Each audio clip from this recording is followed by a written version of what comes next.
Bom, antes de entrar nesse assunto aqui, eu só queria falar complementar que a questão aprovada da PEC emergencial no Senado limitou ali realmente os gastos a 44 ou 45 bilhões de reais no Brasil com o novo auxílio emergencial, o que é um valor assim, gente, muito, muito menor do que o que foi gasto ano passado, né? Então, sim, pode ser um estresse, mas assim não vai impactar a dívida, a relação dívida-PIB como impactou ano passado. Né? Então isso de certa maneira é uma tranquilidade. Então assim, valor muito menor, tem limite, certo? Tem as contrapartidas que a equipe econômica queria. Então assim, pela lógica, o alívio nas taxas deverá continuar. Vamos dar uma olhadinha no Day Futuro para ver como é que aconteceu. Então, gente, aqui a última sexta-feira, vejam que foi aí uma queda mais sem tanta oscilação, quer dizer, oscilou um pouquinho, teve momentos de recuperação, de subida, sim, inclusive no final, mas vejam que não foi com tantos solavancos como nos outros dias, né? E aqui, ó, no gráfico de um mês, nós vemos que é o mesmo desenho das taxas do Tesouro. É igual, esse gráfico aí é o que predominou, certo?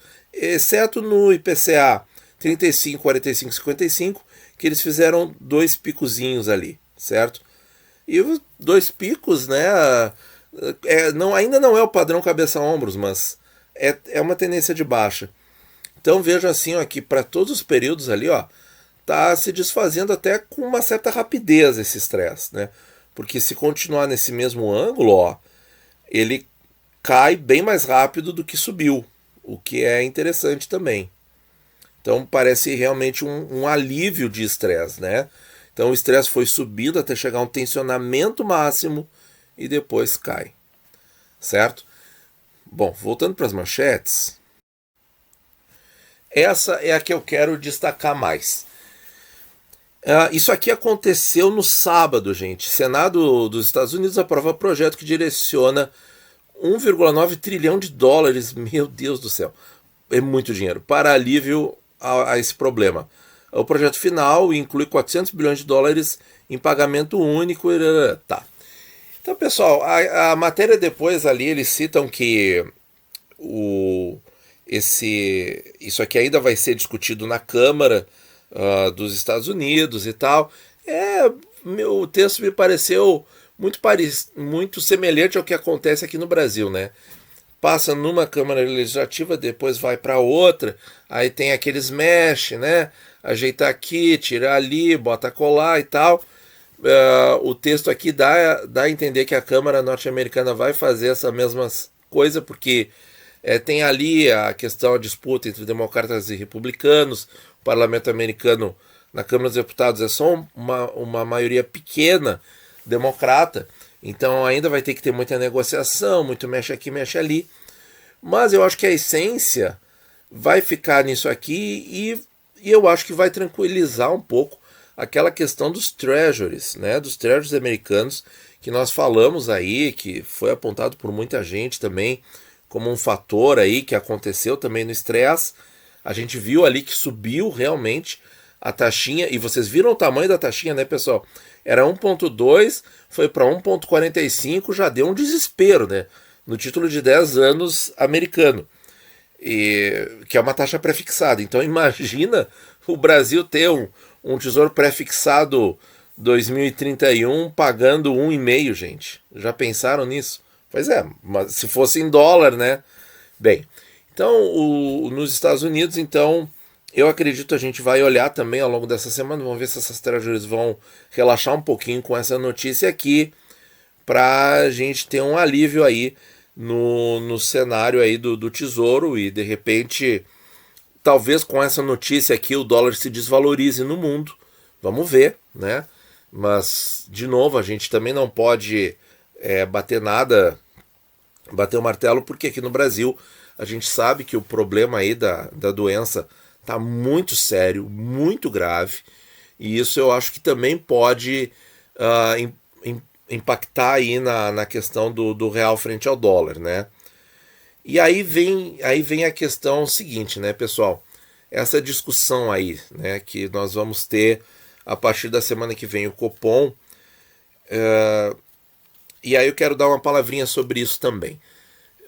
Que é o seguinte, a gente sabe que o problema mundial está piorando muito no Brasil, né? Vocês estão comentando aqui conosco e tal, e isso é uma coisa, além de muito triste, muito preocupante também, porque a gente sabe que o auxílio emergencial que foi aprovado nessa PEC, a gente sabe que ele é uma medida assim para meio que não deixar a economia morrer, né?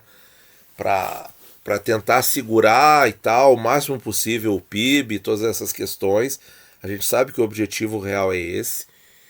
E aí que vem a pergunta, né? Tem condições de aumentar a taxa Selic assim, pessoal? Essa é a pergunta que eu quero fazer, né?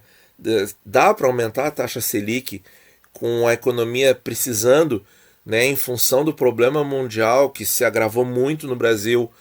Tem condição de aumentar a taxa Selic, que é uma medida recessiva? Tem condição disso, pessoal?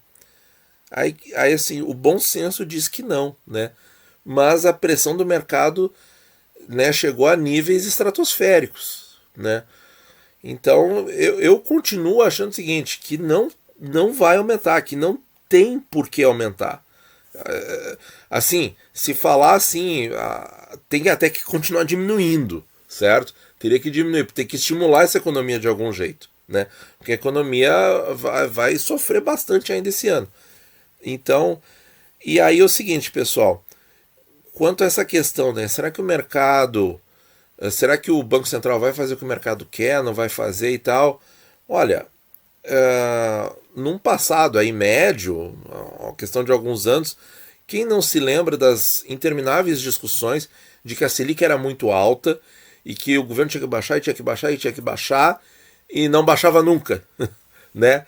E saía, né, na época em que a mídia predominante era a televisão, saía isso, né, todo dia, né, que as entidades protestavam, né, enfim, empresas, sindicatos, até sindicatos protestavam com que as taxas no Brasil, as taxas de juros eram muito altas, que o Brasil era o campeão mundial de taxa de juros e o Banco Central não baixava, não baixava, não baixava. Você se lembra desse tempo, pessoal? Pois é. Então o Banco Central costuma demorar um pouco para fazer o que o mercado quer, digamos assim. Então, não sei como vai ser esse ano, tá? Esse ano de 2021 não sei. Eu sei que a pressão está muito forte. Se a gente parar para pesar todas as coisas, eu vejo assim que não é um momento adequado de subir a taxa Selic, tá? Mas a gente pode esperar tudo. Mas eu acho que a gente tem que trazer esses fatos à reflexão novamente para ver isso, né, pessoal? O Banco Central ele já foi bastante teimoso muitas vezes na história econômica do Brasil. Muitas vezes o mercado queria uma coisa e o Banco Central foi resistente, foi teimoso na sua tese e manteve por vários meses para depois mudar. Então não sei como é que vai ser dessa vez, tá? Mas eu acho que era importante a gente pensar sobre isso, tá bom? Muito obrigado por ouvir, boa semana para todos, bons investimentos e deixa aí nos comentários o que você está pensando de tudo isso. Muito obrigado.